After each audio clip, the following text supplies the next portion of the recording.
Thanks for clicking on the video. Last week I built this survival shelter over a stream. I used debris from the woodland floor. Leaves, twigs and sticks. Basically anything I could find lying on the woodland floor. So to begin with, I gathered some sticks and I placed them over the stream. I then gathered some of these dead sticks and made a frame. After that I gathered pine branches from a nearby fallen pine tree and then covered it in leaves. I then made a raised fire pit using sticks and a rock that I found nearby. And what I plan on now doing is to make a few more improvements so that it's nice and warm and comfortable for when I come back to sleep here. So stay tuned until the end of the video to find out how I turn this into a nice warm shelter with a raised fire pit, and the whole lot will be over a stream.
I just gathered a load more of these and they're going to be a bit of bedding. They're going to act as kind of like a mattress or a nature's soft padding for the bed.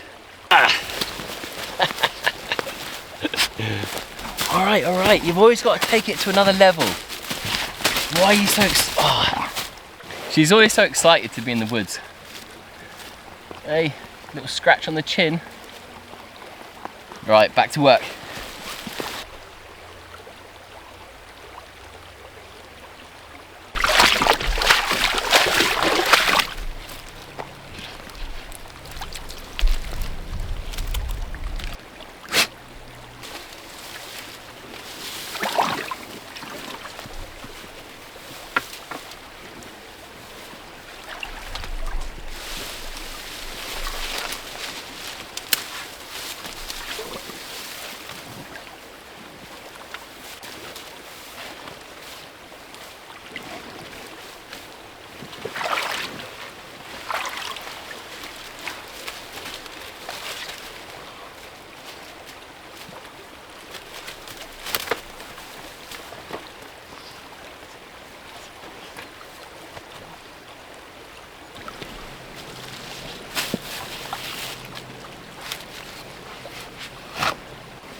Check this out, just found a cramp ball. This is a mushroom that grows on dead or struggling ash trees, and these are really good for fire lighting.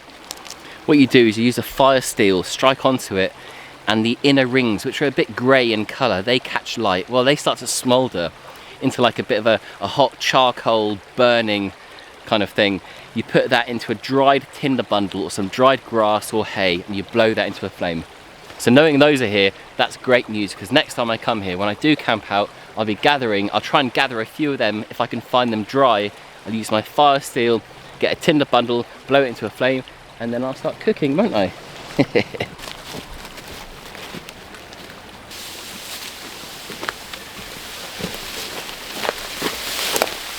It's a good thing we had a storm recently, because the storm's taken out quite a few trees, which means there's more materials for shelter building.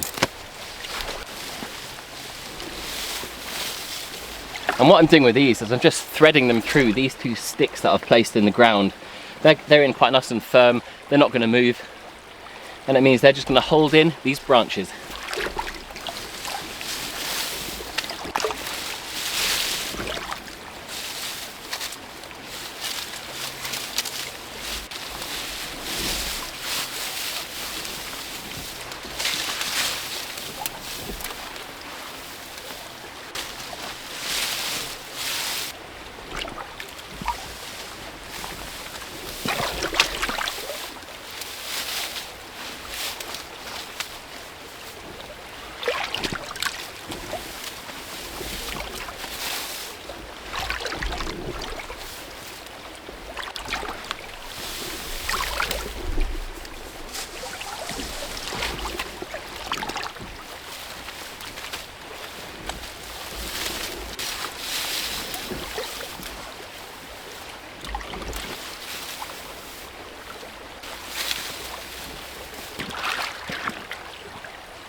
Hey.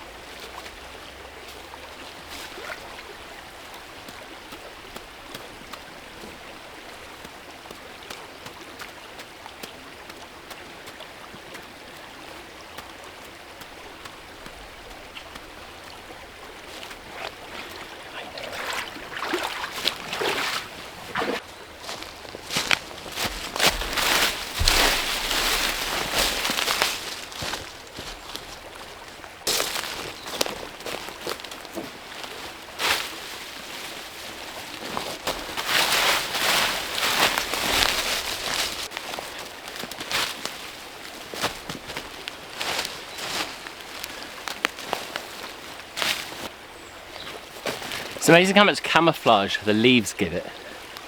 It really blends into this woodland environment.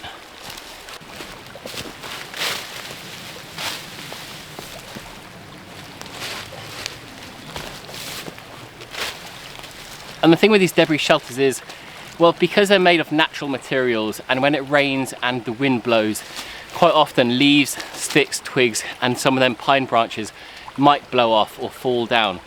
So every time you come back to your debris shelter that you've built in the woods, what you want to do is always replenish that top layer.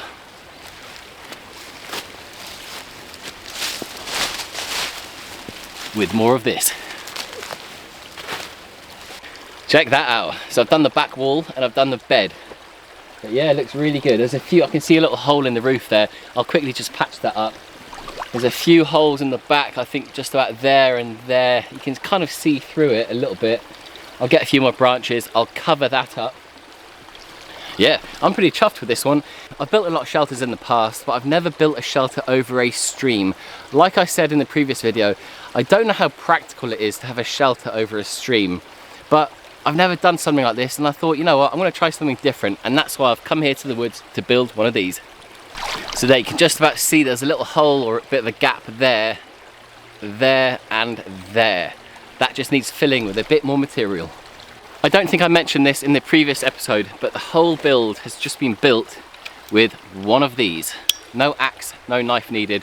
One of these and lots of fallen dead wood. Trees that have recently come down in the storm.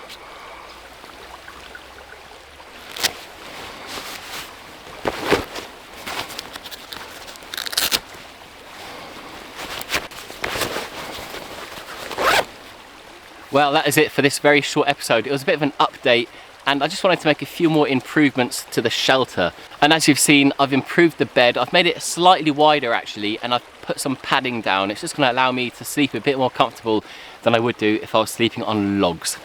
And then I've also collected a few more branches, and the great thing is, well, around here there's so many trees that have fallen down or been blown down by the recent storms, and that's exactly what I've used. That, my gloves and a saw in order to build this. So what I want to say is, what would you like to see me come back here and cook up on that, well, I was going to call it wood stove. It's actually just a raised fire pit. It's just a raised stone sitting on 2 bits of wood above the stream. Again, I've never really done anything like this, but I just thought it'd be a little bit unique, and well, you know, it's just a bit of fun, isn't it? So my question to you is, what do you want to see me cook? And the next thing is, if I do come back, I'll only come back if I get 1,000 likes on this video. So what you have to do right now is scroll down, hit the like button, and comment what you want to see me cook up. Ready to go home? Come on then. See you next week. Goodbye.